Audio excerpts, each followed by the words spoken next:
Nous sommes en juin 2026. Le monde du football a les yeux rivés sur un duel qui semble ne jamais devoir finir.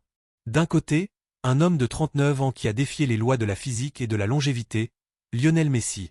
De l'autre, un météore de 27 ans qui dévore les records les uns après les autres, Kylian Mbappé. Le journalisme sportif appelle cela le match dans le match. Alors que Messi vient d'inscrire un doublé contre l'Autriche pour porter son total à 18 buts en Coupe du Monde, un nouveau record historique, il sent le souffle de son successeur dans son cou. Mbappé, avec ses 16 réalisations en seulement 3 participations, talonne déjà la légende argentine. Mais pour comprendre comment ces deux titans en sont arrivés là, il faut remonter bien avant les stades bondés et les ballons d'or. Il faut retourner là où tout a commencé, dans les rues poussiéreuses de Rosario et les quartiers populaires de Bondy. Aujourd'hui, nous allons retracer l'évolution incroyable de deux génies que tout semble opposer, mais que le destin a fini par réunir au sommet de l'Olympe du football. Lionel Messi, le combat contre l'invisible. Tout commence le 24 juin 1987 à Rosario, en Argentine. Le petit Lionel naît dans une famille modeste.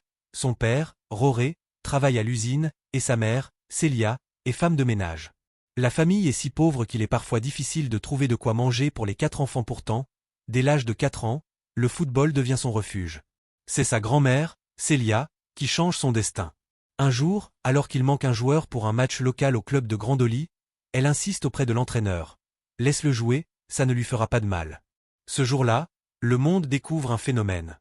Malgré sa taille minuscule, le ballon semble coller à ses pieds. L'entraîneur de l'époque raconte que Messi faisait déjà les mêmes choses incroyables qu'aujourd'hui, sauf que le ballon lui arrivait au genou. Mais à 10 ans, le rêve menace de s'effondrer. On diagnostique à Léo une déficience en hormones de croissance. Sans traitement, il ne dépasserait jamais les 1,50 m. Le coût est prohibitif. $900 par mois pendant 2 ans, son club des Newell's Old Boys aide, puis la crise économique frappe l'Argentine et les paiements s'arrêtent. C'est alors qu'intervient le FC Barcelone. Dans un geste de désespoir et de génie, un recruteur signe le premier accord sur une serviette de table dans un restaurant. Le Barça accepte de payer les soins. À 13 ans, Messi quitte tout son pays, ses amis et son premier amour Antonella pour s'envoler vers l'Espagne. Kylian Mbappé, le prodige programmé à des milliers de kilomètres de là, en 1998, l'année où la France devient championne du monde, naît Kylian à Bondy, une banlieue parfois difficile. Kylian n'a qu'une obsession, le ballon Mbappé. Si Messi a dû se battre contre son propre corps, Kylian, lui, grandit dans un environnement conçu pour le sport. Son père, Wilfried, est entraîneur de football, et sa mère, Feza, est une joueuse de handball de haut niveau. À 6 ans, il rejoint l'AS Bondy et la différence est immédiate. Il est plus rapide, plus habile et marque plus que n'importe qui. Contrairement à Messi qui était timide et discret, Kylian affiche ses ambitions. Sa chambre est couverte de posters de Cristiano Ronaldo. À l'âge de 11 ans, il est invité par le Real Madrid pour s'entraîner avec les moins de 12 ans, où il rencontre ses idoles Zidane et Ronaldo. Mais ses parents, gardiens de son équilibre, refusent un départ prématuré pour l'Espagne. Ils choisissent la France et l'AS Monaco, un club réputé pour lancer les jeunes talents. Messi. L'héritier de Ronaldinho à la Masia, le centre de formation du Barça, Messi doit surmonter son extrême timidité et les douleurs de son traitement hormonal qui fatigue son corps. Mais son talent est trop grand. Pour sa première saison, il marque 35 buts en 30 matchs. Le 16 octobre 2004, à seulement 17 ans, il fait ses débuts officiels avec l'équipe première. Il porte le numéro 30, une addition des numéros de ses mentors Ronaldinho et Deco. Ronaldinho le prend sous son aile, le considérant comme son petit frère. En 2007, à 19 ans, il choque le monde lors d'un classico contre le Real Madrid en marquant un triplé légendaire. Puis vient le but maradonien contre Retafe, où il dribble 5 joueurs depuis le milieu de terrain. L'ère Messi a commencé. Mbappé, l'ouragan monégasque. Kylian Mbappé ne perd pas de temps non plus. Le 2 décembre 2015, il fait ses débuts professionnels à Monaco à l'âge de 16 ans et 347 jours, battant le record de précocité du club.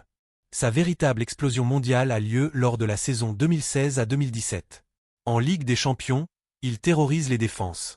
Il marque lors des 2 matchs contre le Manchester United de Pep Guardiola, score cumulé de 6-6, Monaco passe grâce au but à l'extérieur. En quart de finale contre Dortmund, il inscrit 3 buts sur l'ensemble des 2 confrontations. Il termine la saison avec 26 buts en 44 matchs et un titre de champion de France à seulement 18 ans. Le monde entier le veut, mais il choisit le projet du Paris Saint-Germain pour un transfert record de 180 millions d'euros. Le règne absolu de la Pulga. Sous la direction de Pep Guardiola, Messi devient une machine de guerre. En 2009, il réalise un sextuplé historique avec le Barça, Ligue des Champions, Liga, Coupe du Roi, etc. Mais c'est l'année 2012 qui reste gravée dans le marbre. Il bat le record de Gerd Müller avec 91 buts en une seule année civile. Pourtant, un vide immense subsiste, l'Argentine. Messi perd la finale de la Coupe du Monde 2014, puis 2 finales de Copa América en 2015 et 2016. Brisé par les critiques de son propre pays qui le traite de maudit, il annonce sa retraite internationale. Mais l'amour du peuple le rappelle. En 2021, il gagne enfin la Copa América contre le Brésil, marquant la fin de sa malédiction. L'ascension éclair du kick. Si Messi a dû attendre, Mbappé a tout pris tout de suite. À 19 ans, lors de la Coupe du Monde 2018 en Russie, il devient le premier adolescent depuis Pelé à marquer en finale.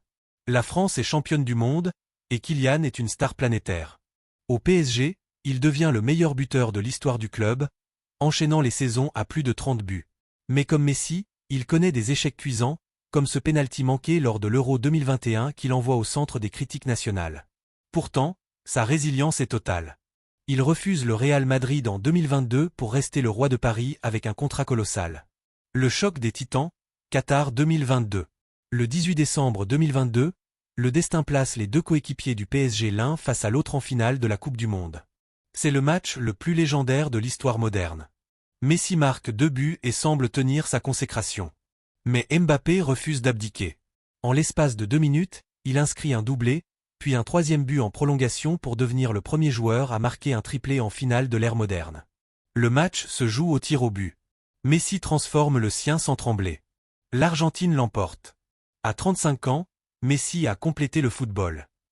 Il soulève enfin le trophée qui le fuyait depuis toujours, tandis que Mbappé, malgré ses 3 buts, reste prostré sur le banc, dévasté. L'état des lieux en 2026. Des statistiques d'un autre monde. Aujourd'hui, en 2026, le bilan est vertigineux. Lionel Messi, 838 buts, 374 passes décisives et 45 titres, faisant de lui le joueur le plus titré de l'histoire. Avec ses 18 buts en Coupe du Monde, il est désormais le seul au sommet de cette hiérarchie. Kylian Mbappé. À seulement 27 ans, il compte déjà 16 buts en Coupe du Monde. Il est déjà le meilleur buteur de l'histoire de l'équipe de France et continue de marquer à une cadence qui pourrait, à terme, effacer les records de Messi et de Cristiano Ronaldo. Messi a quitté l'Europe pour l'Inter Miami aux États-Unis, remportant son 8e ballon d'or après son sacre mondial. Mbappé, lui, est au sommet de son art physique, portant les espoirs de la France pour un nouveau titre mondial. Qui est le plus grand? Messi représente la poésie, le talent pur qui a dû surmonter un handicap physique pour devenir le dieu du football. Mbappé représente la puissance, la détermination et la modernité d'un athlète programmé pour la victoire. L'un a l'histoire pour lui, l'autre a le futur devant lui. Messi a remporté la bataille de 2022, mais Mbappé est en train de gagner la guerre des chiffres en Coupe du Monde. Alors, qui est le plus grand? Le génie argentin qui a tout gagné ou le prodige français qui semble capable de dépasser l'impossible? Dites-nous ce que vous en pensez dans les commentaires. Team Messi ou Team Mbappé? N'oubliez pas de vous abonner pour ne rien rater des prochaines épopées du football mondial.